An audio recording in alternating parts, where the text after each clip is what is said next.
ang pag-ampo. Ginaingon nga ang ebanghelyo ni San Lucas mao ang ebanghelyo sa mga pag-ampo tungod kay daghan siya og mga accounts, storya, daghan siya og mga entries nga naghisgot kini sa pag-ampo. O gani miaging Domingo, no? Sunod ning tulo nga characters ang byuda ngatong Domingo nagkaroon na sab ang pagampo sa Kobrador sa Buhis ug ang usa Kobrador sa Buhis ug ang Pariseo. Ang Pariseo itawag ni sila og mga separated ones, mga gilahi, no? Nagtuusab ni silang mga Pariseo nga sila maoy pinili sa Dios, pinangga sa Dios, gilahi sila ng tungod kay ang pabor sa Dios na nila, no?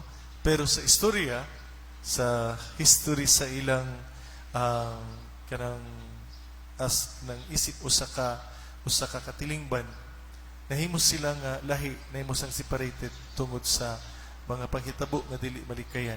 Kung duman anang kanini ang nga kaliwat o ni katong nagsuri-suroy sa kamingawan, no?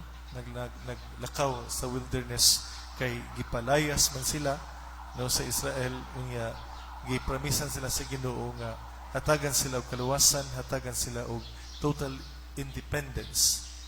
Busa, no, ang dili tinuod nga sila mao ang paborito sa Dios.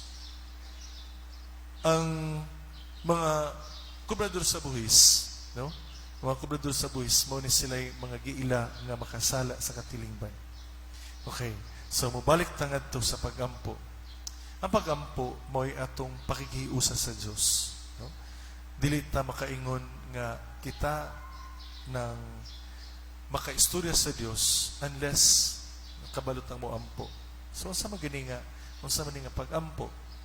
Ang pagampo nato mo ni nga atong, no, sumala pa sa atong tradisyon, isip mga Katoliko, isip mga magtutuo, natay mga klase-klase nga pagampo. Ang pagpangayo, pagpasalamat, pagday, no?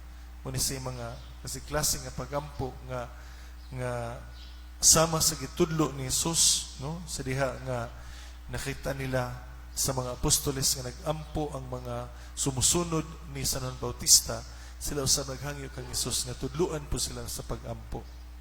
Sa atong bahin, kita magampo ta, no? Sagaran gid kita magampo ta, musutag simbahan, no?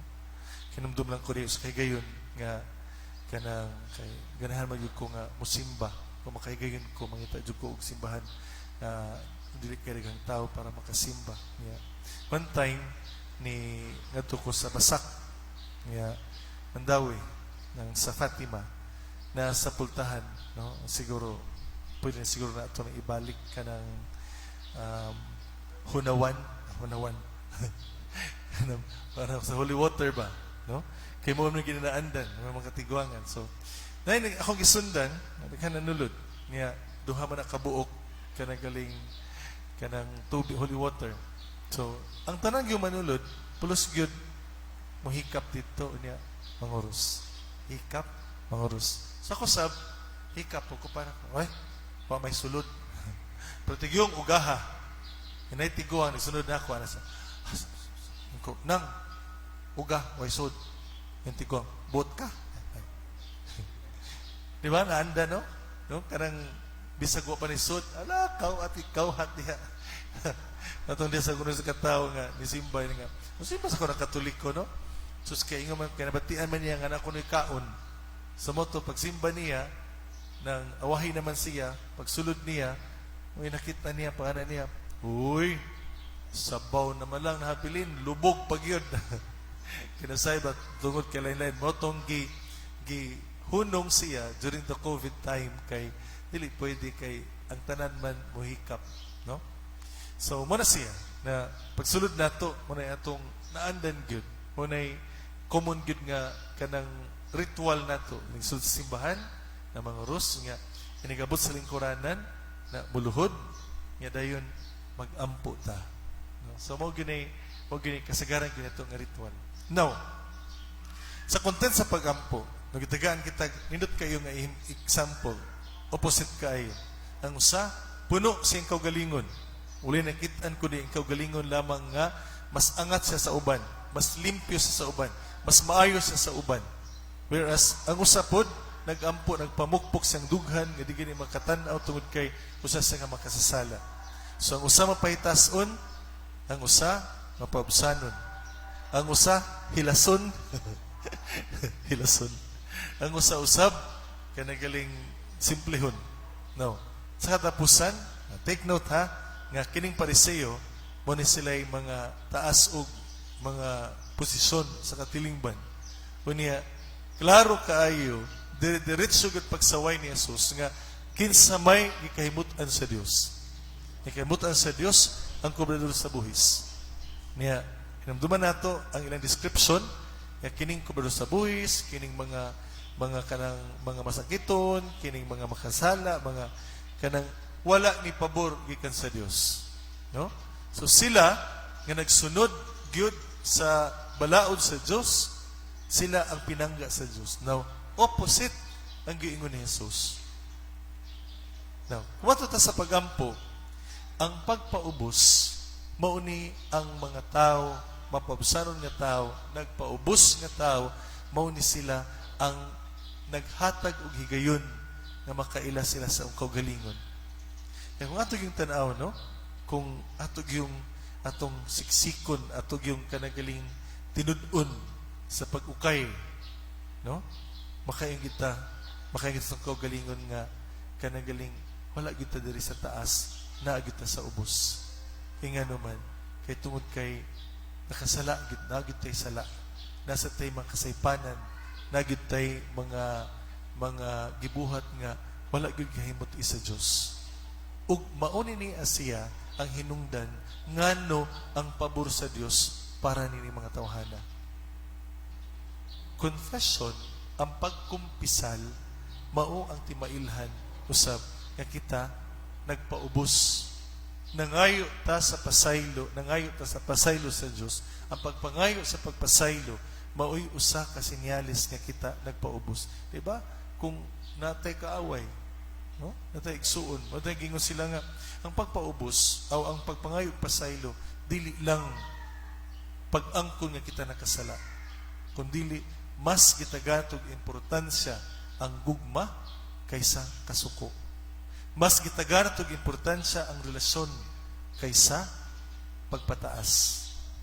So dinhi ipakita ni Jesus nga ang atong pag-angkon sa atong kasaypanan, ang atong pagpaubos, mausap ang pagbadayag sa atong kaugalingon ngadto sa Dios. Nga kita, no, nga nakaila sa kaugalingon sa tubangan sa Dios kay mayroon kita katubangan sa Dios, di na kita makapamakak. Kung makapamakak man ganita sa ubang tao, pero sa tubangan sa Dios dili na kita makapamakak kay kahibalo kita bisan unsa kagamay sa atong gihuna-huna, bisan sa kagamay sa atong gibuhat, nakit-an kini niya. Munay panultihon pa sa mga naa sa prisuhan. Kitang tanan nakasala, pero gamay ra ang nasakpan. Ang nasakpan, muning naa sa prisuhan. So kita, kasala man siguro ta, may siguro ta nga ang atong sala, dili man angay nga prisuhon, pero the fact nga kita nakasala, ug miangkon ta sa atong sala, then mingon sabta sa usag-usa, ikahimutan ta sa Dios, nagpauli nato tungod kay nang atong pagpaubos. Sa panahon sa COVID, sa panahon sa bagyo, mo ni nga mga higayon, no, nga wala gyud nato damha, mo ni mga higayon nga unta kitang tanan walay sarang, no, wala gyud ikapanghambog, wala gyud ikapasigarbo nga kita pwede makalupig sa COVID. Unya mausab ni nga higayon nga kita magpaubos, nga kinahanglan nato sa kaluoy sa Dios.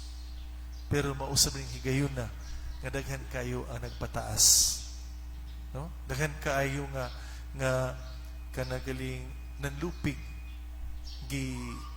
gitagaan og sani gihimo nga oportunidad ang kini nga panahon para nga sila motaas. para nga mudako, no? Ang ilang ganansya. Kung mo nini nga ingon ta nga kung naamay kagayunan nga kita magpaubos, nagyudaghan king kagayunan sab kita pwedeng magpataas. Usa mo kini ang hagit kanato ning Domingguha ning simanahuna. Unsa nato pagtubag sa Dios, unsa nato pagpakikatubang sa Dios, giunsa nato sa pagampo, giunsa nato sa pagpangayo. Ang byuda, no? Usa lagi ang gikinahanglan, justisya. Ang kubrador sa buhis, usa lagi ang gikinahanglan nga kaluyan sa Dios, nga pasaluon sa Dios. Kita kung mag-ampo ta, usa ka ato gikinahanglan. Lima ba ka buok, napuo ba ka buok? Pwede ba nato nga himon usa unsa may pinakanindot ato pangayoon sa Dios. Amen. Nagatuwa ko sa